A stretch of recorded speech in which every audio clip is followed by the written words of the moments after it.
பார்த்து வியந்த தலைவர்கள் 2 பேர். ஒன்று எனது தென்பாண்டி சிங்கம் அண்ணன் வைகோ அவர்கள். இரண்டாவது இன்றைக்கு முதலமைச்சராக இருக்கக்கூடிய எனது அருமை அண்ணன் மு.க. ஸ்டாலின் அவர்கள். அதாவது நான் நந்தனம் கலைக்கல்லூரியிலே படித்த காலங்களிலே சென்னை தேனாம்பேட்டையிலே இருந்த அன்பகத்திலே ஒரு கீத்து கொட்டாயாக இருந்த காலத்திலே அன்றைக்கு நாங்கள் மாணவர் பேரவை விழா நடந்த காலத்தில் அன்றைக்கு இதே தளபதியார் இளைஞரணியுடைய தலைமை பொறுப்பில் இருந்த நேரத்தில் அவர்களை வைத்து நாங்கள் விழாக்கள் நடத்தி இருக்கிறோம். அந்த காலகட்டத்தில் நான் பார்த்து வியந்த 2வது தலைவர் இன்றைக்கு முதல்வராக இருக்கக்கூடிய முத்தமிழறிஞர் கலைஞரின் புதல்வர் முத்துவேல் கருணாநிதி ஸ்டாலின் அவர்கள்.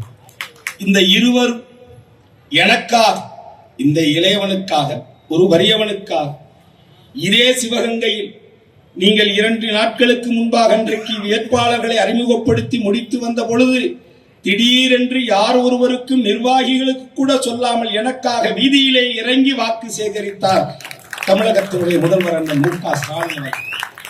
இன்றைக்கு எனக்காக இன்றைக்கு உங்களிடத்திலே திராவிட முன்னேற்ற கழகத்தினுடைய உதயசூரியன் சின்னத்திலே வாக்கு கேட்டு எனக்காக என்னுடைய ஆளுமை அண்ணன் வைகோ அவர்கள் எனக்காக ஓட்டு கேட்டுக் கொண்டிருக்கிறார். இதைவிட என் வாழ்நாளில் என்ன பாக்கியம் இருக்க முடியும்? நான் சிறுவயதிலே பார்த்து வியந்த 2 பெரும் தலைவர்கள் இருவரும் இந்த எளியவனுக்காக வந்து வாக்கு சேகரிக்கக்கூடிய இந்த பேரின்பத்தை விட எனக்கு வேறு என்ன வேண்டும்? உண்மையிலேயே நான் மிகவும் உணர்ச்சி வசப்பட்டு இருக்கிறேன். ஆனாலும் ஒன்றை மட்டும் சொல்லுகிறேன், விளம்பரத்திற்காகவோ சுயநலத்திற்காகவோ எந்த காலத்திலும் எந்த சூழ்நிலையிலும் எவருக்கும் அஞ்சாத ஒரு சிங்கம் தான் இங்கே அமர்ந்திருக்கக்கூடிய அண்ணன் வைகோ அவர்கள்.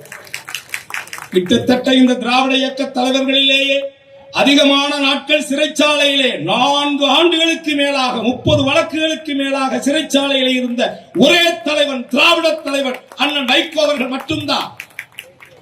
கிட்டத்தட்ட 62,000 அரசியல் தலைவர்கள் உட்பட பார்வையாளர்கள் அந்த சிறைச்சாலையில் அவர் இருந்த காலங்களிலே 62,000 பார்வையாளர்கள் சந்தித்த உலகத்திலே கின்னஸ் வரலாறிலே ரெக்கார்டு படைத்த ஒரு தலைவர் இங்கே அமர்ந்திருக்கக்கூடிய அண்ணன் வைகோ. இப்படி அவரை பற்றி நாம் சொல்லிக்கொண்டே போகலாம். டாக்டர் ஸ்ரீவர்மா ஆயுள் தரும் ஆயுர்வேதா அறுவை சிகிச்சை இல்லா குணம் ஆயுள் கால நிவாரணம். Express courier private limited domestic international cargo உங்கள் இல்லம் தேடி வந்து கொரியர் புக்கிங் டெலிவரி செய்து தரப்படும்.